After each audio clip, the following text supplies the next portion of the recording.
안녕하세요. 아나운서 이가은입니다. 목포 여수 MBC가 공동으로 제작한 다가온 뉴스 시간입니다.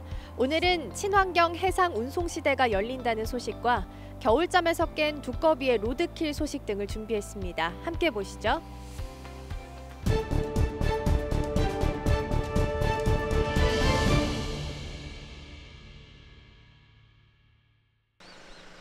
섬진강과 2km 떨어진 광양시 진상면의 한 도로.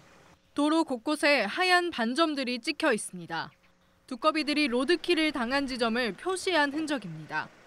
매년 이맘때면 겨울잠에서 깨어난 두꺼비들은 태어났던 호수나 저수지로 돌아가 알을 낳습니다.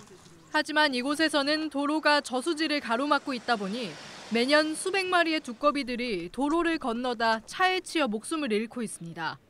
환경단체는 지난 6년간 이곳에서만 최소 1,600여 마리의 두꺼비가 숨진 것으로 보고 있습니다. 저희가 또 차들도 그 표시를 보고 조심히 가야 된다는 걸 인식하게 되고 저희들도 더 많이 생명체들을 살려야겠다라는 그런 생각들을 또 많이 하게 되는 것 같아요. 광양시와 환경단체는 매년 로드킬을 줄이기 위해 도로에 고립된 두꺼비들을 구조해 저수지에 풀어주고 있습니다. 또 지난 2017년에는 두꺼비들이 차도를 건너지 않고도 저수지에 도착할 수 있도록 생태 터널과 울타리를 만들었습니다. 그러나 지난해에만 500여 마리가 숨지는 등 로드킬은 끊이질 않고 있습니다. 환경단체는 기존의 시설을 보강하고 생태 터널을 추가로 만드는 등 두꺼비 로드킬을 막기 위한 더 많은 관심과 대책이 필요하다고 호소하고 있습니다. 모기라든지 그리고 농작물에게 피해주는 곤충들을 잡아먹으면서 균형을 유지해주는 중간자 역할을 하고 있기 때문에 양서류의 보호, 특히 이 두꺼비들의 보호는 절실히 필요하다고 생각합니다. 봄을 알리는 동물로 여러 설화와 민담에도 등장하며 오래전부터 친숙하고 상서롭게 여겨졌던 두꺼비. 그러나 개발로 서식지와 자연환경이 파괴되면서 두꺼비는 봄의 시작과 함께 도로에서 빈번히 죽음을 맞이하고 있습니다. MBC 뉴스 강서영입니다. 승객 100명 이상, 차량 20여 대 선적이 가능한 420톤 규모의 선박입니다. 겉보기에는 현재의 차도선과 다를 게 없지만 석탄 연료를 쓰지 않고 전기를 이용하는 대한민국 첫 번째 차도선입니다. 특히 육지에서 충전한 배터리를 실은 차가 차도선 깊숙이 주차한 뒤 선박에 전기를 공급하는 방식은 세계 최초입니다. 배터리 충전은 육상 스테이션에서 충전을 해가지고 오고요. 그래서 항시 배터리 충전 시간을 기다릴 필요가 없이 트롤을 이용해서 배터리가 교체되며 바로 운항할 수 있는 그런 시스템이 되겠습니다. 국내 연안여객선의 절반 이상이 몰려있는 전남 목포에서 친환경 선박 시대를 준비 중입니다. 전기 차도선을 실제 운영하며 2차 전지와 조선산업 등 선박과 연료 분야 전반에서 현재 수준을 뛰어넘는 기술을 확보해야 합니다. 친환경 선박 연구소와 교육기관 등이 목포 앞바다에 집결해 친환경 대체 연료와 선박 무게를 줄일 신소재 개발, 기자재 국산화 기술 연구를 함께 추진합니다. 착실히 추진해서 우리 목포가 세계 친환경 선박 메카로 발돋움할 수 있도록 중앙정부 모든 기관들과 협력해서 최선을 다해 나가겠습니다. 친환경 선박 기술을 세계 수준으로 끌어올린 뒤 2025년에는 270조 원 규모의 세계 시장에 뛰어들 계획입니다. MBC 뉴스 양현승입니다. 러시아가 우크라이나를 침공하면서 사태 장기화 우려 속에 국제유가는 최근 7년 사이 최고 수준으로 급등했고 심지어 배럴당 $100를 넘는 초유가 전망도 나오고 있습니다. 정유와 석유화합이 밀집해 있는 여수 국가산단 기업들도 비상입니다. GS칼텍스는 현재 원유 재고는 적정 수준을 유지하고 있지만 전쟁이 길어질 경우 수급 차질에 대비하고 있습니다. LG화학과 롯데케미칼, 한화솔루션, 금호석유화학 등 석유화학 업종은 정유 쪽보다 우려가 더 큽니다. 유가 상승이 나프타 가격 상승으로 이어져 원가 부담이 가중되기 때문입니다. 현재 국내 원유와 나프타의 러시아산 비중은 각각 5.5%와 24% 수준으로 수입선을 바꿀 경우 추가 비용 발생이 불가피합니다. 철강 업종은 러시아 경제 제재가 시작되면 알루미늄과 니켈 등 비철금속 공급에 차질이 우려돼 지난 2014년 전쟁 때처럼 주요 광물 가격의 급등이 예상됩니다. 다행히 포스코 광양제철소는 핵심 원료를 러시아에서 수입하지 않아 당장 영향은 없겠지만 지속적인 가격 상승에 따른 수지 악화를 우려하고 있습니다. 항만 분야의 경우는 현재 광양항과 러시아를 오가는 기항선사는 2개 선사, 우크라이나 항로는 아직까지 없습니다. 물동량은 공산품과 수산물 등 연간 10만 TEU 정도로 광양항 전체 물동량의 4.5% 수준이며 역시 단기적인 영향은 없지만 사태 장기화 대비는 필요합니다. 전라남도는 최근 이번 사태와 관련해 경제상황 긴급 점검 회의를 열고 각 산업 분야별 대응 방안 마련에 나섰습니다. 전남도는 원유와 천연가스, 곡물 등 원자재 수급 차질과 가격 상승으로 물가 상승 압력이 높아지겠지만 단기적인 영향은 제한적일 것이라며 사태 장기화에 적극 대비하기로 했습니다. MBC 뉴스 최우식입니다.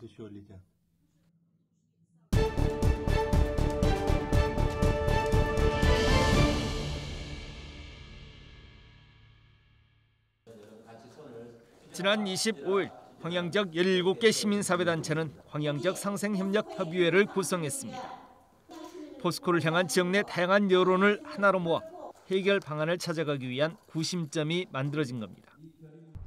현재 지역사회는 포스코 본사의 광양 이전과 함께 대기업 편의 중심의 불합리한 각종 제도 개선을 요구하고 있습니다.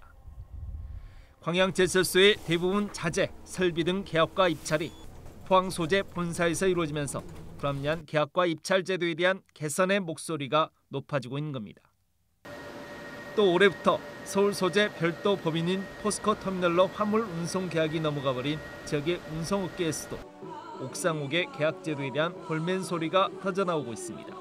기존 포스코 관리만 받고 있다가 터미널과 2군데에서 지시나 지침을 내려와서 우리 입장에서는 어디에다 대응을 해야 할지 혼선이 옵니다. 지금 터미널이 몇 년 안에 운송 자회사로 변질돼가지고 대기업 운송 자회사 같이 운영되면 지역 운송업체는 죽을 수밖에 없는 실정으로 앞날이 캄캄할 겁니다. 이 밖에도 현재 생색내기에 그치고 있는 지역 인재 채용 등 현안에 대한 확대 여론도 존재합니다. 기업이 소재하고 있는 그 지역에서 그 지역의 청년들이 떠나지 않아도 되는, 그 지역의 청년들이 일자리와 더 많은 기회를 위해서 수도권으로 가지 않아도 되는 이런 방안을 찾고 제시하는 것은 이제는 가장 기본적인 사명이 되는 시대가 되었다. 저는 이렇게 생각을 하고 있습니다. 하지만 아직 포스코 측은 지역사회의 요구에도 기존 신사업 투자 계획만 반복해 제시할 뿐 별도의 입장을 내놓지 못하고 있습니다. 다만 내부적으로는 지역의 목소리를 어떤 식으로 반영할지에 대해 신중하게 고민하는 분위기도 감지되고 있습니다. 지역사회는 새롭게 지주사 체제로 출범한 포스코가 협의회를 중심으로 한 지역의 요구에 더 귀를 기울여 줄 것을 요구하고 있습니다. 지역을 기반으로 성장한 글로벌 대기업이 지역과 상생의 대안을 찾아가는 책임 있는 모습을 보여줄 수 있기를 지역사회는 기대하고 있습니다. MBC 뉴스 김주입니다. 목포에서 배로 30분 거리에 있는 달리도. 200여 명의 주민이 살고 있지만 약국이나 편의점, 보건지소는 없습니다. 자가검사 키트를 사려면 배를 타고 육지로 나가야 합니다. 자가 키트가 지금 이제 구하려면은 시내로 나가야 돼요. 그래서 그런 부분이 좀 이 섬 사람들 좀 애로사항이 되지요. 신안군 앞해읍입니다. 이 마을에서 편의점이나 약국을 가려면 거의 5km, 성인 남성 기준 1시간을 걸어야 합니다. 자가키트 구입처가 편의점과 약국 2곳으로만 제한되다 보니 농어촌 지역 주민들은 자가키트를 구하기가 쉽지 않습니다. 또 한 명이 한 번에 살 수 있는 자가키트 개수는 5개. 그래서 멀리 떨어진 약국이나 편의점까지 가서 자가키트를 사오더라도 4인 가족 기준 한 차례만 검사할 수 있습니다. 제 생각에는 동네 그 이장이나 어촌 계장님을 통해서 자가키트를 분배해 주셨으면은 거리로 멀어 그래서 노인들이 출타를 못하고 있는 노인들이 많아요. 그런 사람들을 위해서 불화계가 코로나 검사 하는 데가 들어왔으면 하는 것이.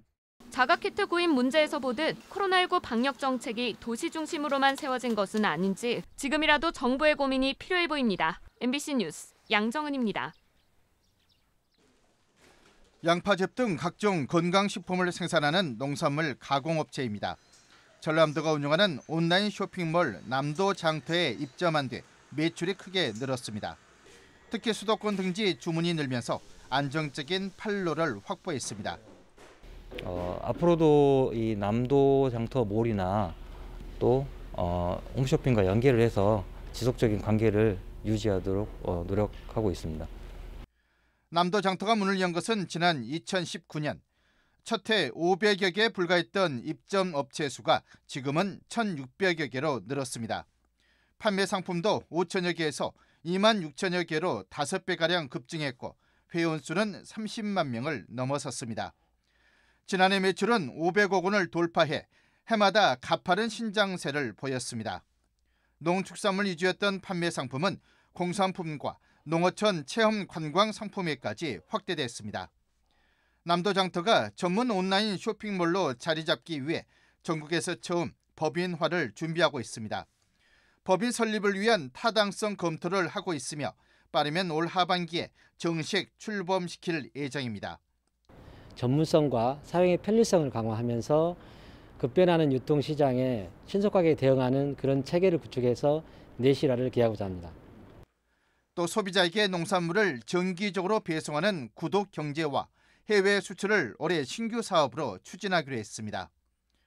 남도장터가 개관 3년 만에 전남의 대표 온라인 쇼핑몰로 자리매김하고 있습니다.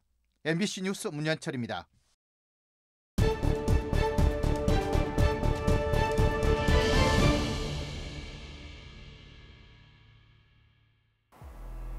오늘 다가온 뉴스 어떻게 보셨나요? 다음 이 시간에도 더욱더 풍성한 소식으로 찾아오겠습니다. 많은 시청 부탁드립니다. 고맙습니다.